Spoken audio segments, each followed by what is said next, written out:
नमस्कार बच्चों। आज मैं आपके लिए एक महत्वपूर्ण वीडियो लेके आया हूँ।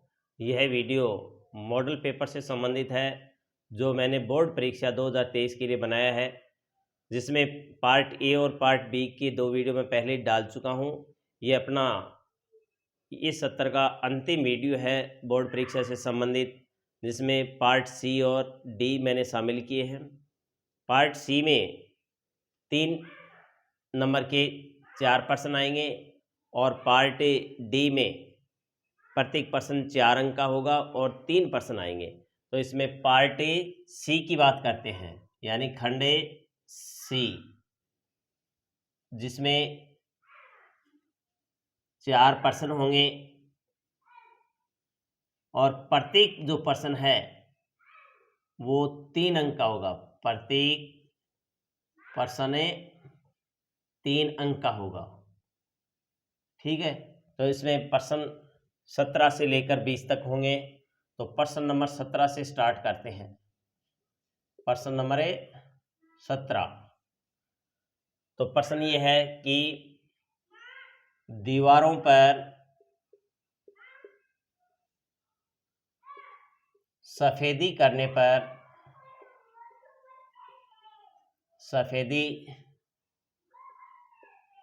पर जो चमक है वो 2-3 दिन बाद में क्यों आती है।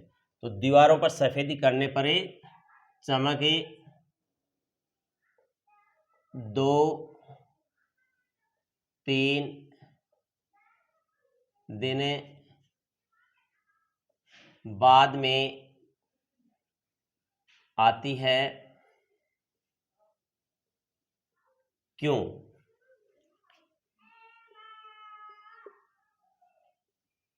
तो बच्चों, जब बिना भुजा हुआ चूना होता है कैल्शियम ऑक्साइड, ये बिना भुजा हुआ चूना है, इसकी अभिक्रिया आप जल के साथ करवाते हैं तो बनता है भुजा हुआ चूना CaOH का होल ट्वाइस, कैल्शियम हाइड्रोक्साइड। और जो कैल्शियम हाइड्रोक्साइड है, जो भुजा हुआ चूना है, क्या ये भुजा हुआ चूना है? भुजा हुआ चूना, इस भुजे हुए चूने का उपयोग है वो सफेदी करने में किया जाता है, ठीक है। तो भुजा हुआ चूना है, जब सफेदी करते हैं तो वायुमंडल में उपस्थित कार्बन डाइऑक्साइड के साथ अभिक्रिया करता है और कैल्शियम कार्बोनेट बनाता है। तो ये जो भुजा हुआ चूना है CaOH का होल ट्वाइस, यानी कैल्शियम हाइड्रोक्साइड, कैल्शियम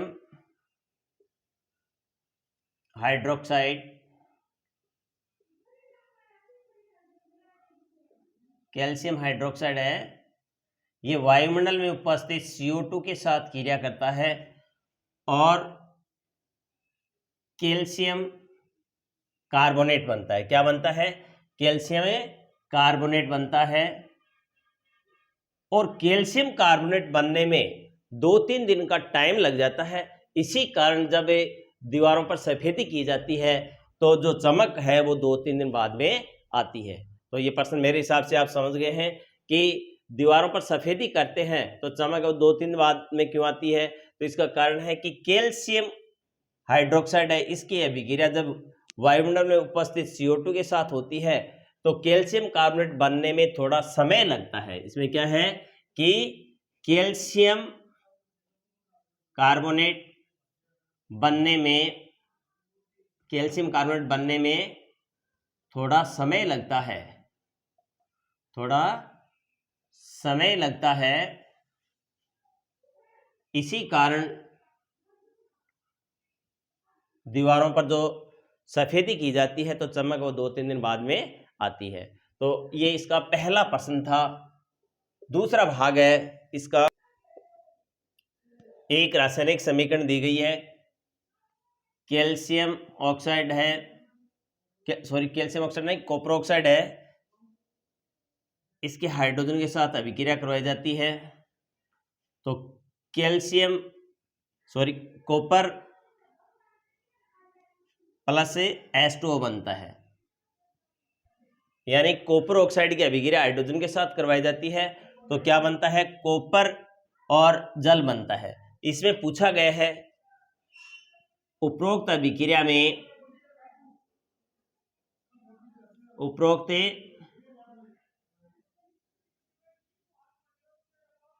अभिक्रिया में किसका उपचयन हुआ है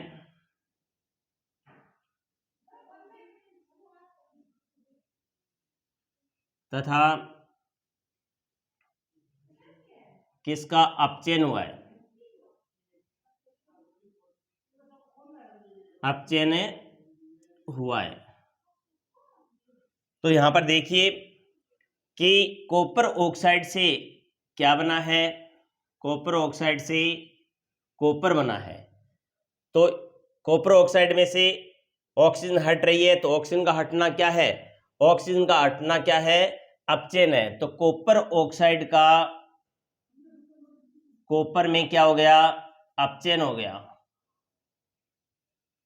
कहने का मतलब है कॉपर ऑक्साइड अपचयित हुआ है और H2 यानी हाइड्रोजन है, इसमें ऑक्सीजन जुड़ी है। तो हाइड्रोजन में ऑक्सीजन जुड़ी है, तो ऑक्सीजन का जुड़ना क्या है, उपचयन है। तो H2 का क्या हो गया, H2O में उपचयन हुआ है। और ऐसी अभिक्रिया जिसमें उपचयन और अपचयन साथ साथ में होता है उसे रेडॉक्स अभिक्रिया या उपचयन अपचयन अभिक्रिया कहते हैं। अच्छा प्रश्न है, ये बोर्ड परीक्षा में 2 साल पहले आया था और अब भी प्रश्न आ सकता है। या इस प्रकार समीकरण देख सकता आपको, जिंक ऑक्साइड प्लस कार्बन, इसमें जिंक बना दिया और CO बना दिया। ठीक है, अब इसमें आपको पूछ सकता है कि कौन से पदार्थ का ऑक्सीकरण हुआ है, उपचयन हुआ है, और कौन से पदार्थ का अपचयन हुआ है। तो इसमें आप देख सकते हैं जिंक ऑक्साइड से जिंक बना है तो ऑक्सीजन हटी है, तो ऑक्सीजन का हटना क्या है, अपचयन है। और कार्बन के साथ ऑक्सीजन जुड़ी है, कार्बन मोनोऑक्साइड गैस बनी है, तो C कार्बन का कार्बन मोनोऑक्साइड में क्या हो गया, उपचयन हो गया। ठीक है, तो अगला प्रश्न रहेगा प्रश्न नंबर 18, पहला पार्ट है इसका, मानव में लिंग निर्धारण को समझाइए, या मानव में लिंग निर्धारण कैसे होता है।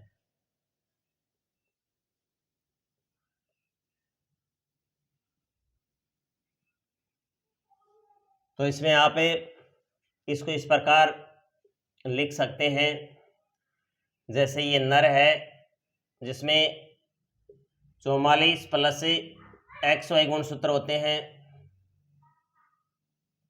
और मादा में 44 प्लस XX गुणसूत्र होते हैं। ठीक है, अब इसमें आप क्या करेंगे, युग्मक बना लेंगे, तो ये हो जाएंगे 22 प्लस X और ये हो जाएंगे 22 प्लस Y। इसी तरीके से मादा में 22 प्लस X, 22 प्लस X। जब नर का जो X गुणसूत्र है मादा के X गुणसूत्र के साथ में जुड़ेगा, तो ये टोटल बन जाएगा 44 प्लस XX, या नर का X गुणसूत्र मादा के दूसरे X गुणसूत्र के साथ जुड़ सकता है, तो भी यही सिचुएशन आएगी 44 प्लस XX। और अगर पुरुष का Y गुणसूत्र है वो मादा के X गुणसूत्र के साथ जुड़ेगा, तो 44 प्लस XY बनेगा। और ये जो पुरुष का Y गुणसूत्र है वो मादा के X गुणसूत्र के साथ में जुड़ेगा, तो 44 प्लस XY बनेगा। तो कहने का मतलब है कि 50% संभावना क्या होता है, यानी लड़की होने की होती है, और 50% संभावना है वो यानी लड़का होने की संभावना होती है। ठीक है, तो इसको हम इस प्रकार समझ सकते हैं कि मानव में लिंग निर्धारण वो आनुवंशिक होता है। ठीक है, यानी जो भी जनक होता है उसको अगर पिता से वाई गुणसूत्र मिलता है तो क्या होता है, यानी लड़का होगा। और अगर जनक से संतति को एक्स गुणसूत्र मिलता है तो होने वाली जो संतान है वो क्या होगी, लड़की होगी। तो इसमें 50% संभावना लड़की होने की होती है और 50% संभावना क्या होती है, लड़का होने की होती है। अब इसमें कह सकते हैं हम कि मानव में 46 गुणसूत्र होते हैं। कितने होते हैं, 46 गुणसूत्र, यानी 23 जोड़ी गुणसूत्र होते हैं। कितने जोड़ी, 23 जोड़ी गुणसूत्र होते हैं, जिनमें 44 गुणसूत्र या 22 जोड़ी जो गुणसूत्र होते हैं वो क्या होते हैं, अलिंग गुणसूत्र होते हैं, अलिंग गुणसूत्र। और एक जोड़ी जो गुणसूत्र होते हैं, एक जोड़ी कहने का मतलब 2 गुणसूत्र, वो क्या होते हैं, वो लिंग गुणसूत्र होते हैं। लिंग गुणसूत्र जो संतान की लिंग को निर्धारित करते हैं और जिन्हें क्या कहा जाता है, एक्स और वाई कहा जाता है। यानी नर में एक तो एक्स गुणसूत्र होता है जो लिंग गुणसूत्र होते हैं उसमें, और एक क्या होता है, यानी वाई गुणसूत्र होता है जो आकार में छोटा होता है। और मादा में क्या होता है, जैसे 44 गुणसूत्र तो कैसे होते हैं, यानी अलिंग गुणसूत्र होते हैं, और 2 गुणसूत्र क्या होते हैं, जो लिंग को निर्धारित करते हैं, जिन्हें लिंग गुणसूत्र कहते हैं। और पुरुष में क्या होता है, वाई गुणसूत्र होता है। अब बात करते हैं कि जैसे कुछ जीव होते हैं जिनमें यानी लिंग का निर्धारण है वो निषेचित अंडे के उष्मायन ताप पर निर्भर करता है। जैसे सरीसृप में, सरीसृप होता है, सरीसृप में लिंग निर्धारण है, लिंग निर्धारण निषेचित अंडे के उष्मायन ताप पर निर्भर करता है, उष्मायन ताप पर निर्भर करता है। और कुछ जीव जैसे घोंगा आदि जीव होते हैं वो क्या कर सकते हैं, अपने लिंग को बदल सकते हैं। जो घोंगा होता है वो क्या कर सकता है, यानी अपने लिंग को बदल सकता है, लिंग को बदल सकता है। कहने का मतलब है इसमें लिंग निर्धारण आनुवंशिक नहीं होता है। परीक्षा में आ सकता है कि कौन सा जीव है जिसमें लिंग निर्धारण आनुवंशिक नहीं होता, तो उत्तर होगा घोंगा। और कौन से प्राणी है जिसमें लिंग का निर्धारण निषेचित अंडे के उष्मायन ताप पर निर्भर करता है, तो इसमें जो रेप्टाइल्स होते हैं, सरीसृप होते हैं, उसमें जो लिंग का निर्धारण वो निषेचित अंडे के उष्मायन ताप पर निर्भर करता है। तो अब इसका दूसरा प्रश्न रहेगा, 18 नंबर जो प्रश्न है उसका 2 नंबर प्रश्न है वो हमें बताने। इसका दूसरा प्रश्न है, जब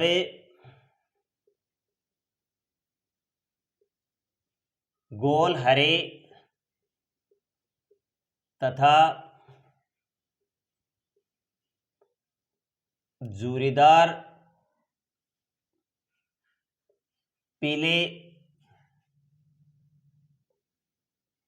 बीजों के मध्य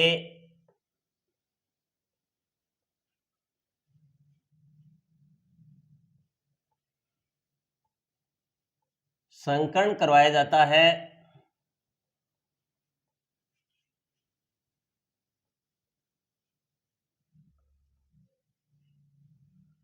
तो F2PD में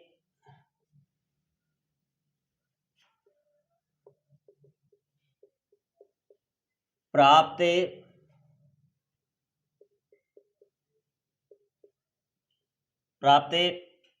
बीजों या बीजों का जीनी एवं समलक्षणी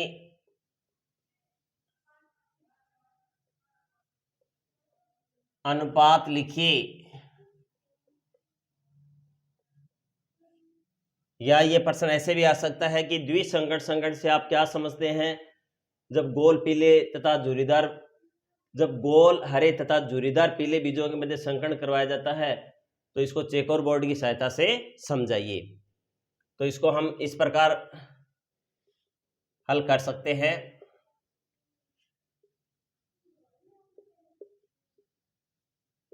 गोल और हरे और जुरीदार पीले बीज। तो गोल का मतलब राउंड आर, हरे का मतलब स्मॉल वाई, जुरीदार स्मॉल आर, पीले का मतलब कैपिटल वाई। तो इस प्रकार के बीज आपने लिए हैं तो इनसे युग्मक बनाएंगे आप आर वाई और इनसे युग्मक बनाएंगे आर ए कैपिटल वाई। तो आर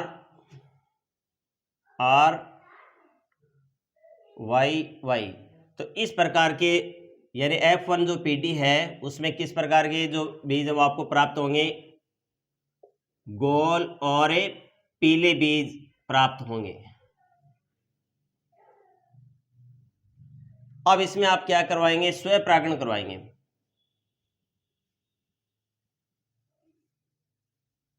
यानी ये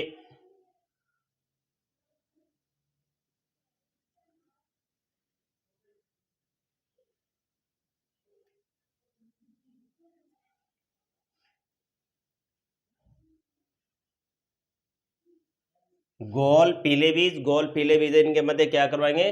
स्वपरागण करवाएंगे। तो इन बीजों का आपको जीनी अनुपात और समलक्षण अनुपात लिखना है। तो इसमें आप युग्मक बना लेंगे। तो इसमें आपके पास ये गैमेट बनेंगे R capital Y, R small Y,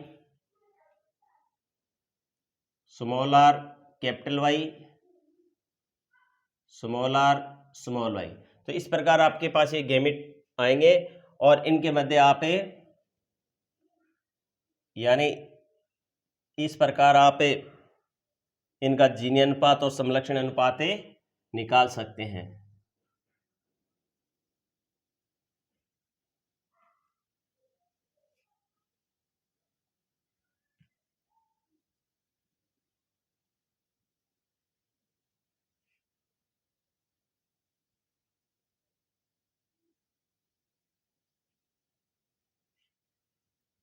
small R capital Y, small R small Y.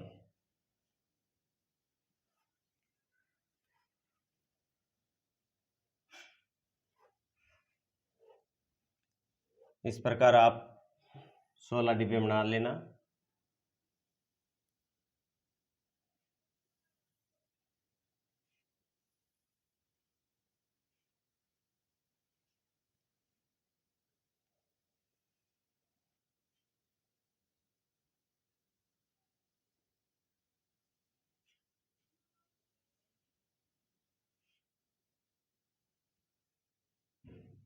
उभे लिंग का चिन्ह लगा देना। अब यहाँ पर यानी इस डिब्बे में ये तो जरूर आएंगे, ठीक है।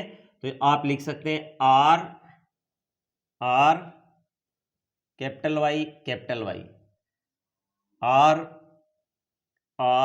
Capital Y, small Y, R small R capital Y, R small R capital Y, small Y. यहाँ पर आ जाएगा R capital Y, small Y, capital R small Y small Y,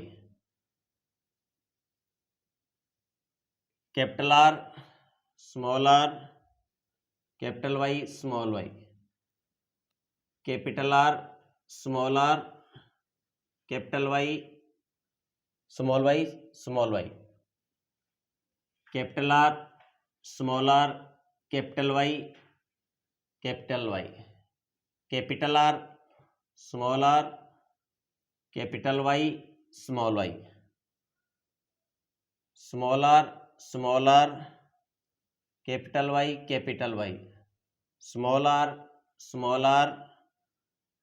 capital Y small Y, capital R small R, capital Y small Y, capital R small R, capital small Y small Y,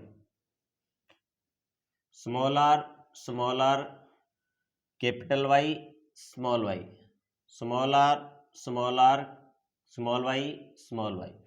इस प्रकार आपको ये 16 बीज प्राप्त होंगे, जिसमें ये कैसा होगा, गोल पीला, ये भी गोल पीला, ये भी गोल पीला, गोल और पीला, ये भी गोल और पीला, ये गोल और हरा, ये गोल और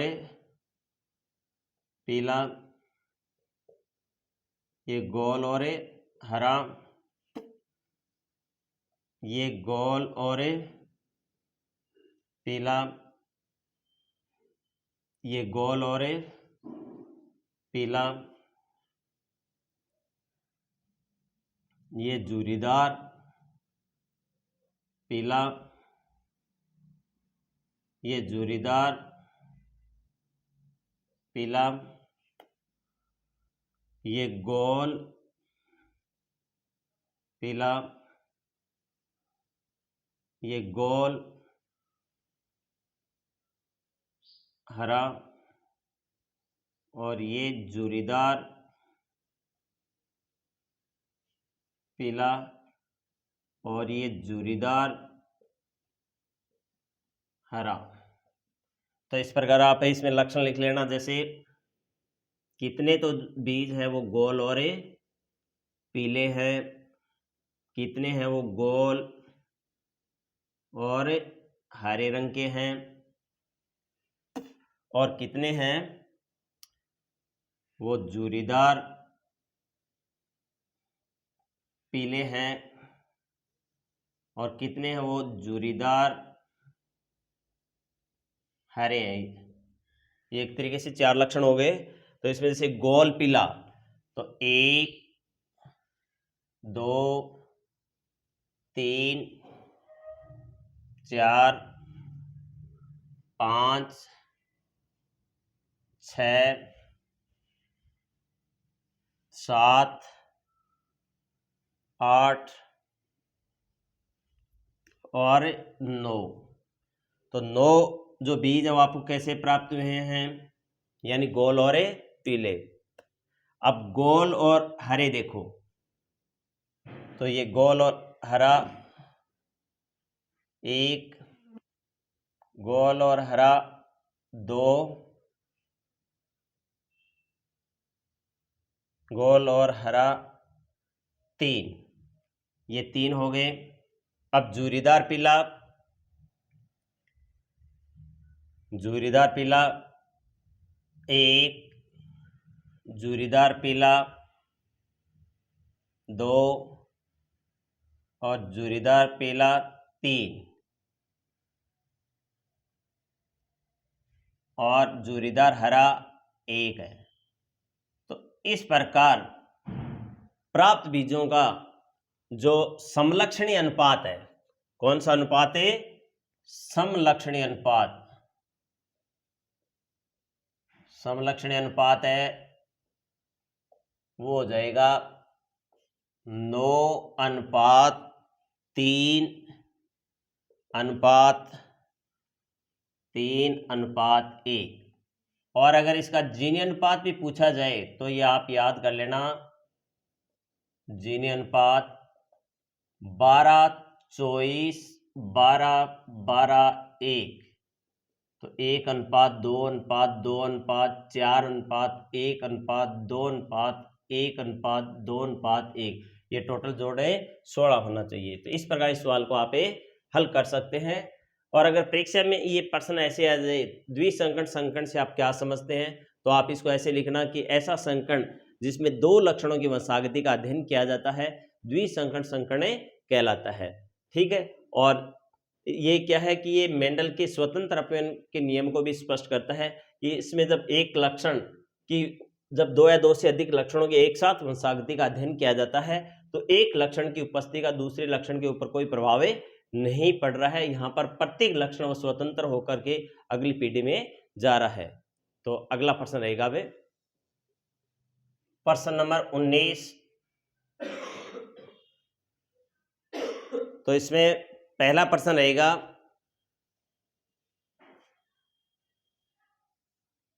पहला प्रश्न है मानव में एक नेत्र की बजाय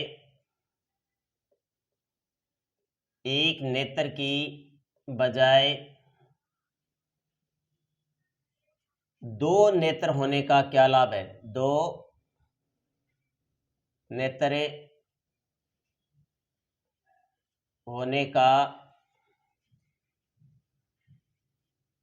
क्या लाभ है। ये माध्यमिक परीक्षा 2015-16 के लगभग आया हुआ प्रश्न है ये। तो मानव में एक नेत्र की बजाय दो नेत्र होने का क्या लाभ है। तो इसका उत्तर ये लिख सकते हैं कि मानव में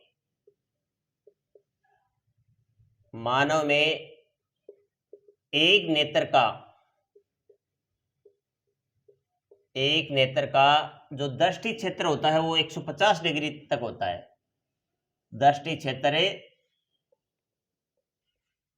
150 डिग्री होता है।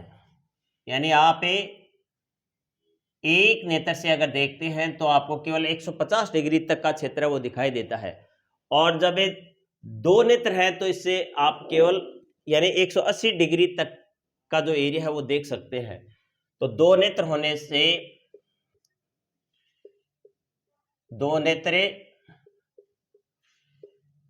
से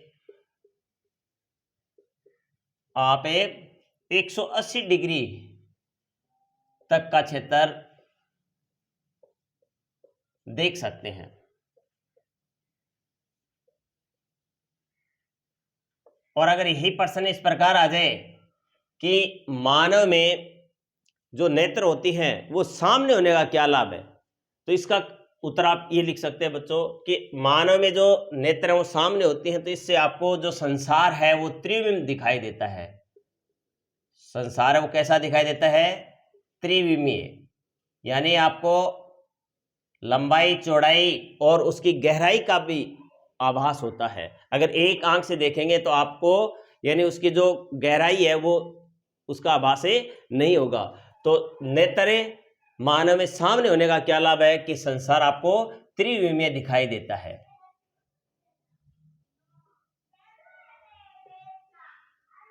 और जो शिकारी जानवर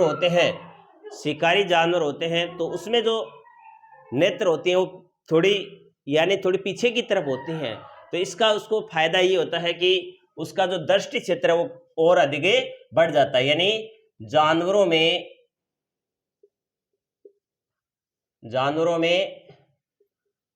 नेत्र सामने न होकर थोड़ी पीछे होती हैं। इसका क्या लाभ है, तो इसका लाभ ये है, इसका क्या लाभ है, तो इसका लाभ यह है कि उनका दृष्टि क्षेत्र वो अधिक विस्तृत हो जाता है। तो इसका आप उत्तर लिख सकेंगे इसका दृष्टि क्षेत्र विस्तृत हो जाता है।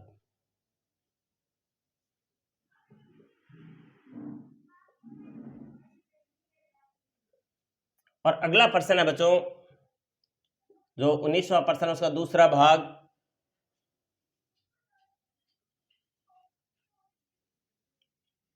निकट दृष्टि दोष से आप क्या समझते हैं? निकट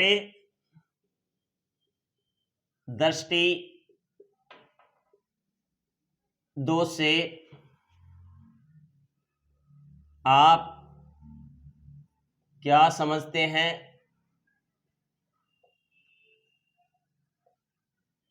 इसका क्या कारण है?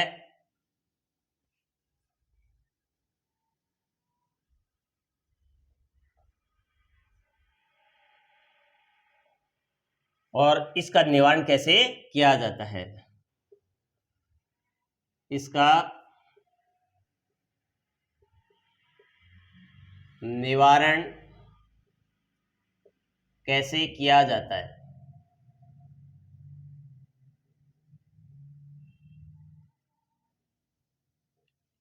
तो बच्चों, जब मानव नेत्र वो अपनी समझन क्षमता है वो खो देता है, उसकी फोकस दूरी उसको एडजस्ट नहीं कर पाता है, तो इस प्रकार का जो नेत्र होता है वो दोष युक्त नेत्र होता है। तो इसमें 3 प्रकार के दोष होते हैं, निकट दृष्टि दोष, दूर दृष्टि दोष और जरा दृष्टि दोष, और दृष्टि वैषम्य भी होता है। तो इसमें निकट दृष्टि दोष की बात कर रहे हैं।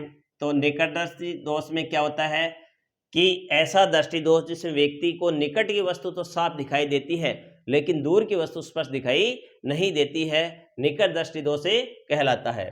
तो ऐसा दृष्टि दोष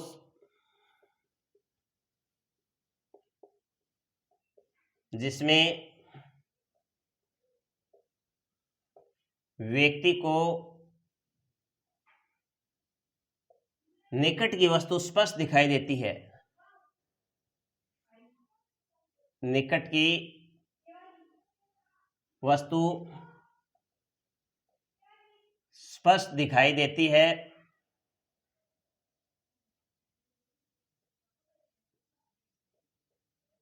लेकिन दूर की वस्तु स्पष्ट दिखाई नहीं देती है, दूर की वस्तु स्पष्ट दिखाई नहीं देती है।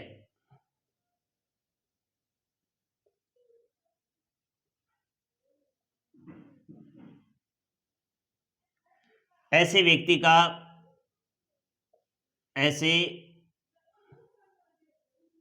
व्यक्ति का दूर बिंदु अनंत पर न होकर थोड़ा पास आ जाता है, थोड़ा पास आ जाता है और इससे दूर की वस्तु उसको स्पष्ट दिखाई नहीं देती। ऐसे व्यक्ति का दूर बिंदु होकर थोड़ा पास से आ जाता है।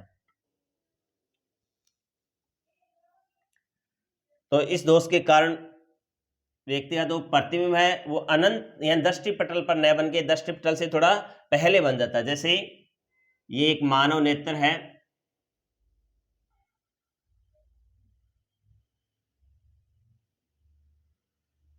और जैसे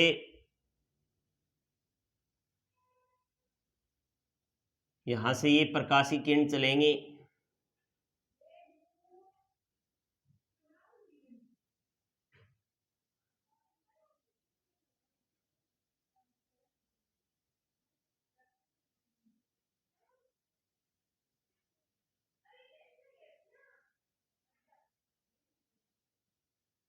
तो ये यानी दृष्टि पटल पर न बन के दृष्टि पटल से प्रतिबिंब पहले ही बन जाता है। अब इसके निवारण के लिए क्या करेंगे, यानी इसके निवारण के लिए बीच में क्या करेंगे, अवतल लेंस लगा देंगे और अवतल लेंस इन किरणों को थोड़ा प्रसारित करेगा और जो प्रतिबिंब वो स्पष्ट रूप से कहाँ बनेगा, फिर यानी दृष्टि पटल पर बनेगा। तो ये है दूर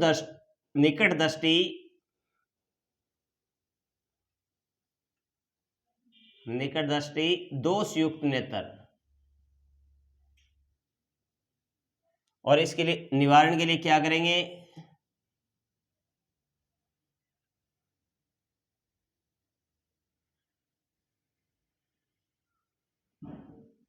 बीच में आप क्या करेंगे, एक अवतल लेंस लगा देंगे। ठीक है, तो अवतल लेंस लगाएंगे तो क्या होगा, जैसे ये प्रकाश की किरण आ रही है,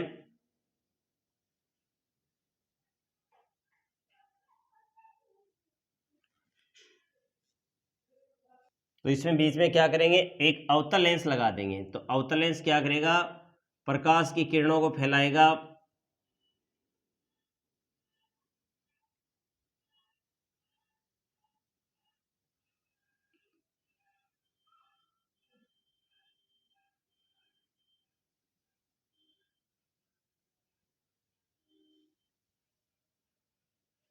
और ये फिर आपको कहाँ मिलेंगी,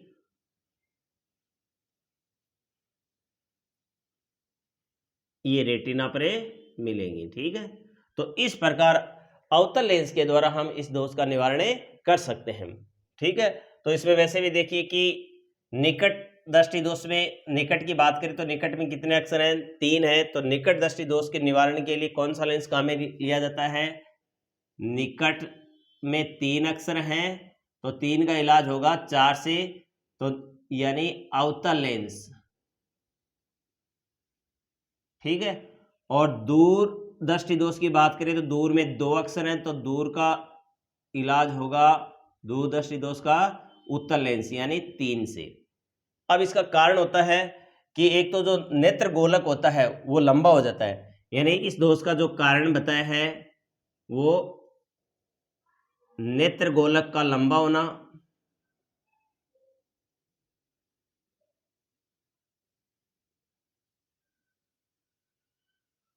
और अभिनेत्र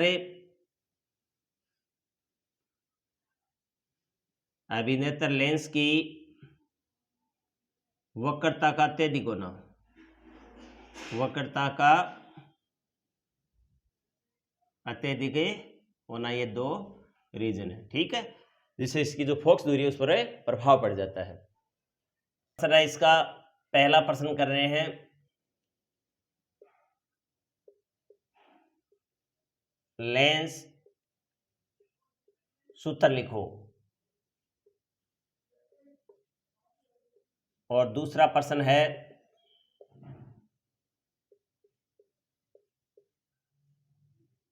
किरण आरेख बनाइए।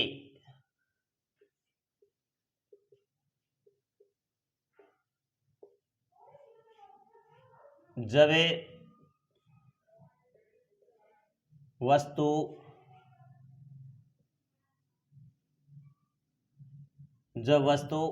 उत्तल लेंस के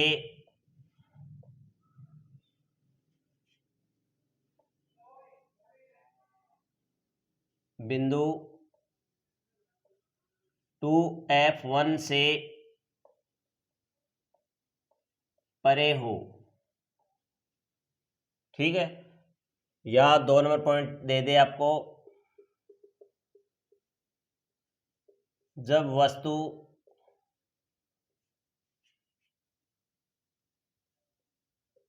टू F1 व F1 के मध्य स्थित हो।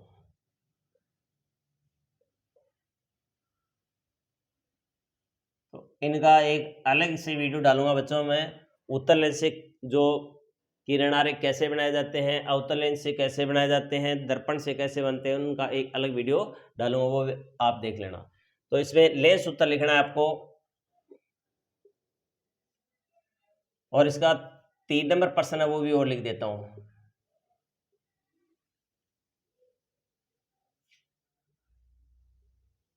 एक लेंस की क्षमता प्लस से 2D है, डायाप्टर है, तो उसकी फोकस दूरी ज्ञात कीजिए।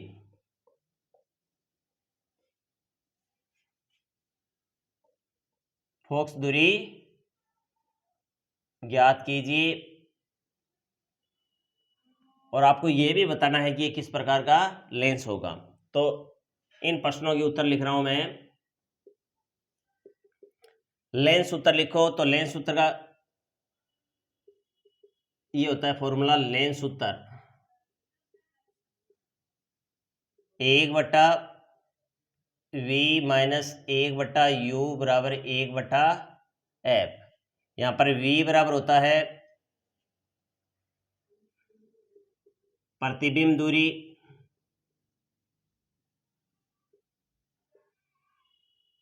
u बराबर होता है बिंब दूरी और f बराबर होता है फोकस दूरी।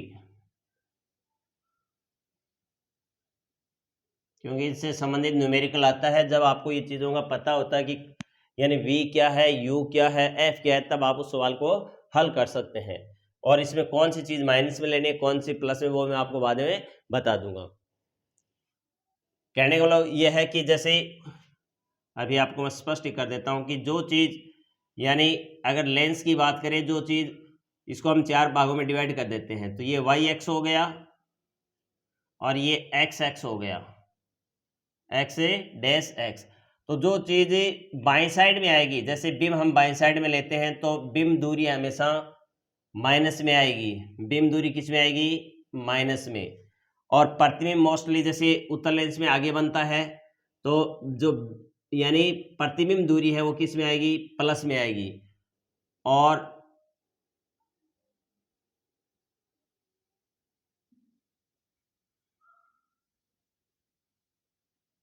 यानी प्रकाशीय केंद्र O से लेकर मुख्य फोकस F2 के बीच की दूरी को क्या कहते हैं, फोकस दूरी कहते हैं। तो जो फोकस दूरी है वो किस में आएगी, धनात्मक आएगी। तो ये चीज आप ध्यान कर सकते हैं।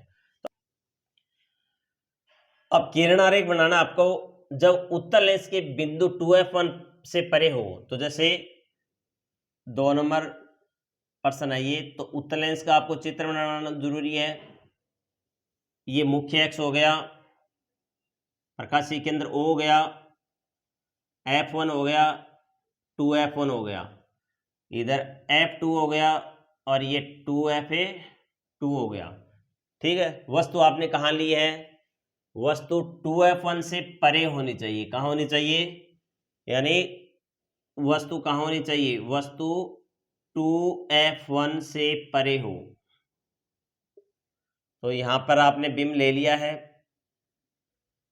तो इसमें जो अपवर्तन के नियम है वो लगाने आपको।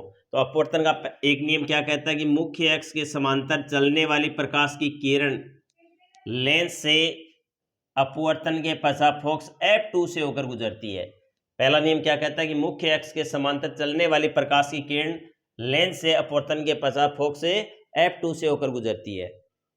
एक नियम ये कहता है कि लेंस के प्रकाशीय केंद्र O से होकर जाने वाली प्रकाश की किरण बिना मुड़े सीधी निकल जाती है। ठीक है, तो आपको यह भी पता होना चाहिए कि जब वस्तु 2F1 पर होती है तो प्रतिबिंब कहाँ बनता है, 2F2 पर होता है। ठीक है, यानी जब वस्तु 2F1 पर होती है तो प्रतिबिंब कहाँ बनता है, 2F2 पर बनता है। ठीक है, जब अनंत पर वस्तु होती है तो प्रतिबिंब कहाँ बनता है, F2 पर।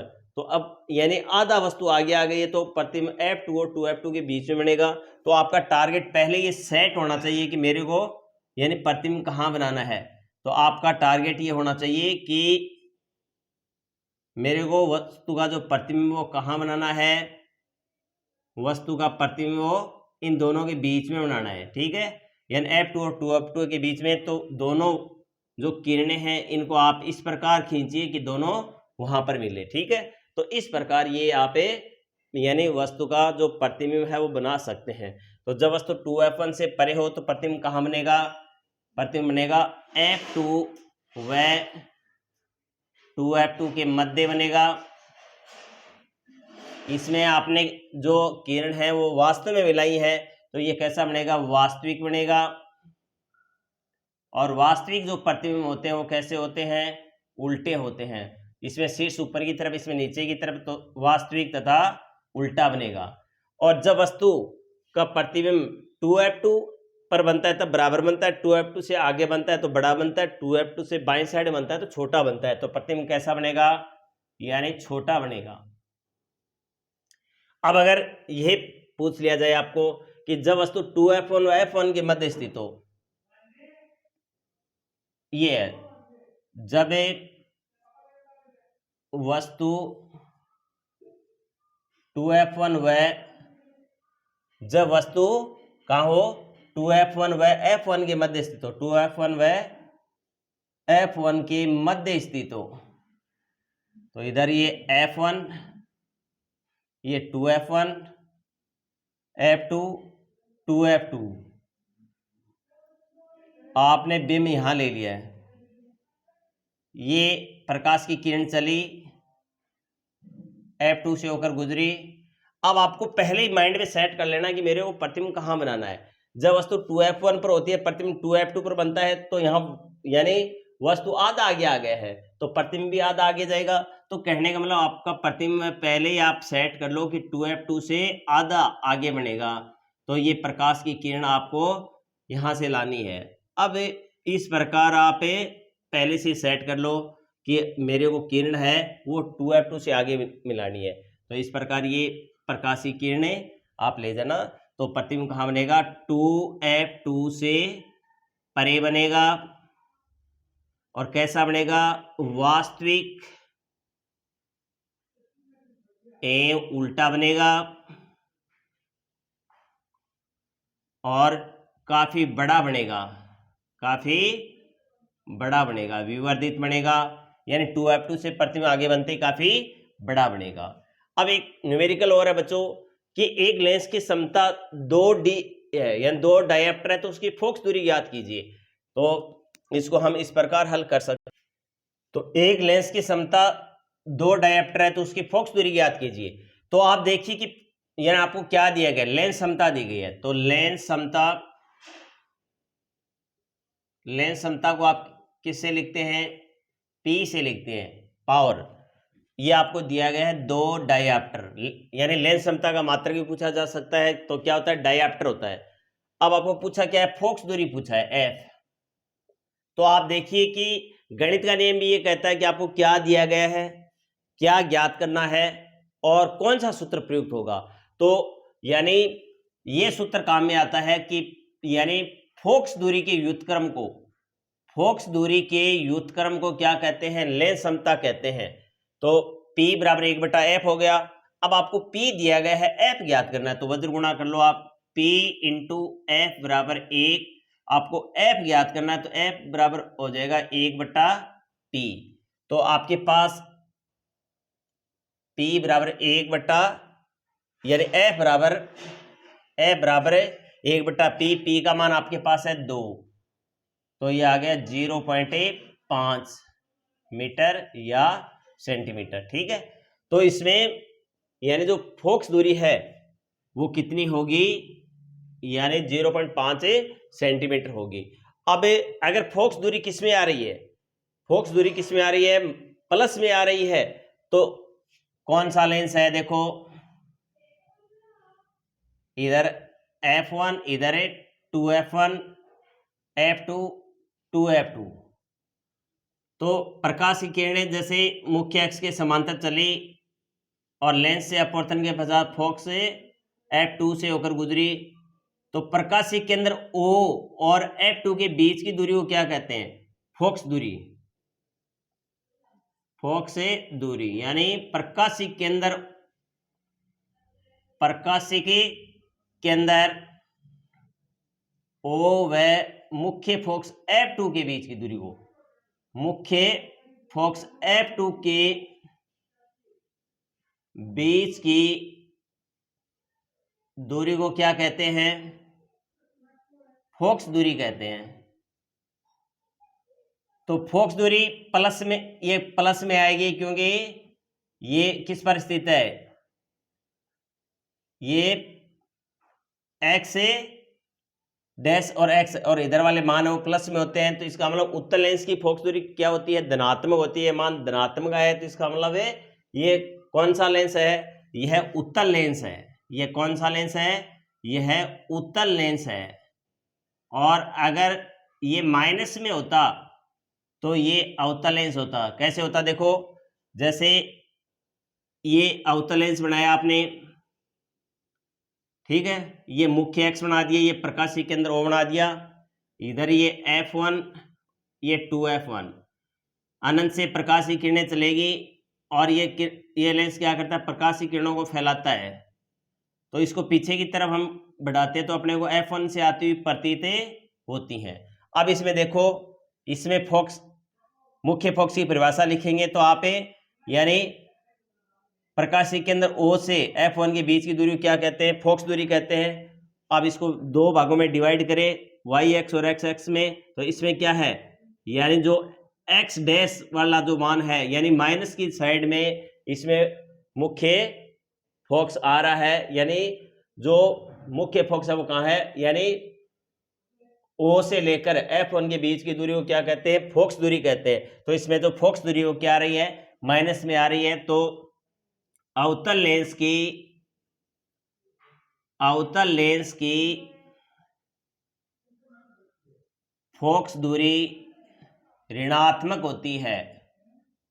और अगर न्यूमेरिकल हल करते हैं तो उसमें भी आपको ये ध्यान रखना है, यानी अवतल लेंस है तो फोकस दूरी माइनस में लिखनी है, और उत्तल लेंस है तो उसको फोकस दूरी को आप धनात्मक लिखेंगे।